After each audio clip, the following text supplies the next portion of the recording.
കുട്ടി അവിടെ നിൽക്കട്ടെ, പേരോട്ട തന്തന്റെ വർത്താനം തീരുമാനാക്ക്. ഇതെല്ലാം മനസ്സിലാക്കണ്ടേ ഞങ്ങള്? സത്യം പറഞ്ഞാല് ഈ പ്രഭാഷണത്തിന് ശേഷം പേരുടെ ഉസ്താദിനോടും ബഹുമാനപ്പെട്ട പൊന്മുസ്താദിനോടൊക്കെയുള്ള ഹുബ്ബ് 10 മടങ്ങ് വർദ്ധിച്ചു എന്നുള്ളതാണ്. അവരെത്ര കൃത്യമായി കാലെ കൂട്ടി നമ്മളെ ചില കാര്യങ്ങൾ ബോധിപ്പിച്ചു. യഥാർത്ഥ ഷെയ്ഖന്മാരാണെന്നും മശായിഖന്മാരുടെ ഒപ്പമാണെന്നും സൂഫിധാര ഇതാണെന്നും പറയുന്ന ആളുകളുടെ വായിൽ നിന്ന് വരുന്നതാ പേരുടെ ഉസ്താദിനെ. ഒരു പണ്ഡിതനായിട്ട് അംഗീകരിക്കുന്നില്ലെങ്കിൽ വേണ്ട, നിങ്ങൾ അംഗീകരിക്കണ്ട. ഒരു മുസൽമാനായിട്ട് അംഗീകരിക്കാമല്ലോ. അങ്ങനെയെങ്കിൽ ഈ ഒരു മനുഷ്യനെ അവരുടെ മരണപ്പെട്ടു പോയി ഉപ്പാക്ക് വിളിക്കുന്നതിന്റെ ഇസ്ലാമിക മാനം എന്താണ്? എന്താണ് ഇതിന്റെ നൈതികത? നിങ്ങൾ മനസ്സിലാക്കാത്തോണ്ട് ചോദിക്കുകയാണ്. നിങ്ങൾ ഇങ്ങനെ തന്തൊക്കെ വിളിക്കാനും നിങ്ങൾ വിശുദ്ധമായി ഖുർആന്റെ ആയത്തുകൾ ഓതും തെളിവായിട്ട്, അല്ലേ? നിങ്ങൾക്ക് അതിന് തെളിവില്ലേ? അതാണ്, നിങ്ങൾക്ക് എല്ലായിടത്തും തെളിവുണ്ട്. രണ്ടാമത്തെ, എന്നെ കേട്ടുകൊണ്ടിരിക്കുന്ന മനുഷ്യന്മാരെ നിങ്ങൾ മനസ്സിലാക്കേണ്ട ഒരു കാര്യം, ഒരു യഥാർത്ഥ മുസ്ലിം ആത്മീയത കൈകാര്യം ചെയ്യുന്ന ഒരാളുടെ വായിൽ നിന്ന് വരേണ്ട വർത്തമാനമല്ലിത്. ഇതൊക്കെ മാർക്കറ്റുകളിൽ പോലും ആളുകൾ ഉപയോഗിക്കാത്ത തരത്തിലുള്ള വൃത്തികെട്ട സംസാരമാണിത്. ഇതൊരു മുസൽമാന്റെ ഭാഷയുമല്ല. ഇനി നോക്കൂ, നിങ്ങൾ ബഹുമാനപ്പെട്ട പേരുടെ ഉസ്താദിനെയും പൊന്മുൾ ഉസ്താദിനെയും നിരന്തരമായി വേട്ടയാടുന്ന എന്തുകൊണ്ടാണ്? ഉസ്താദ് ചില ആശയങ്ങളിലേക്ക് മെല്ലെ മെല്ലെ കാലെടുത്ത് വെക്കുന്നൊക്കെ പറഞ്ഞ എന്തുകൊണ്ടാണ്? പേരുടെ ഉസ്താദിന്റെ പിന്നിൽ കൂടാനുള്ള കാരണം ഞാൻ പറഞ്ഞുതരാം. ഒറ്റ കാര്യമുള്ളൂ.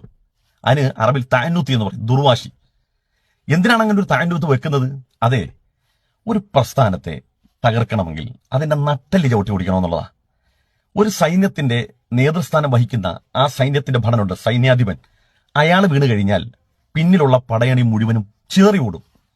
അതുകൊണ്ട് പേരുടെ സ്ഥാനം വീഴ്ത്തിയെങ്കിലേ ഒരു പ്രസ്ഥാനത്തെ തകർത്ത് കളയാൻ കഴിയുള്ളൂ എന്നുള്ളതുകൊണ്ട് തന്നെയാണ് പേരുടെ സ്ഥാനം പിന്നാലെ കൂടിയിരിക്കുന്നത്. അല്ലാതെ സുന്നത്തെ ജമാഅത്ത് ഇങ്ങനെ തൊണ്ടക്കുഴിയിലും മൂക്കിലും ചെവിയിലും ഒക്കെ ഇങ്ങനെ കയറി നിറഞ്ഞിട്ടൊന്നുമല്ല. അങ്ങനെ ആരും വിചാരിക്കും വേണ്ട. അങ്ങനെ യഥാർത്ഥ സുന്നത്തെ ജമാഅത്തിന്റെ ആളുകളാണെങ്കിൽ ഇവർ ഈ പറയുന്ന തെമ്മാടിത്തരത്തിന് ഈ പറയപ്പെട്ട പണ്ഡിതന്മാരാരെങ്കിലും മറുപടി പറയുന്നുണ്ടാ? ഇതേ ഭാഷ ഉപയോഗിക്കുന്നുണ്ടാ? എന്ത് വൃത്തികെട്ട ഭാഷയാണ് ഇതൊക്കെ? വാപ്പാക്ക് വിളിച്ചിട്ടാണോ മറുപടി പറയേണ്ടത്? മാന്യമായി മറുപടി പറഞ്ഞുകൂടെ? ഒരു ബഹുസ്വര സമൂഹത്തിൽ എല്ലാവരും ജീവിക്കുന്ന ഒരു സമൂഹത്തിലെ സോഷ്യൽ മീഡിയ ആണ് എല്ലാവരുമുള്ള ആ സ്ഥലത്ത് ഒരു മതപണ്ഡിതനെ മറ്റൊരു തലയെക്കെട്ട് കെട്ടിയും വന്നിട്ട് അവന്റെ വാപ്പാക്ക് മരണപ്പെട്ടു പോയ വാപ്പാക്ക് വിളിക്കാന്ന് പറഞ്ഞാൽ ഇതിനകത്ത് എന്ത് നീതി? ആശയപരമായ സംവാദങ്ങൾ നിങ്ങൾ ആശയപരമായി നേരിടൂ. ഇത് സംഘപരിവാറുകാരുടെയൊക്കെ ഒരു രീതി ശാസ്ത്രമാണ്. ആശയപരമായി നേരിടാൻ പറ്റിയില്ലെങ്കിൽ ഒന്നിൽ കേസിന് പോകും, ഇല്ലെങ്കിൽ പാറ്റ തെറി വിളിക്കും. ആശയം കൊണ്ട് നിങ്ങൾ നേരിടൂ, അതല്ലേ വേണ്ടത്. അതിന് പകരം വാപ്പാക്ക് വിളിക്കല.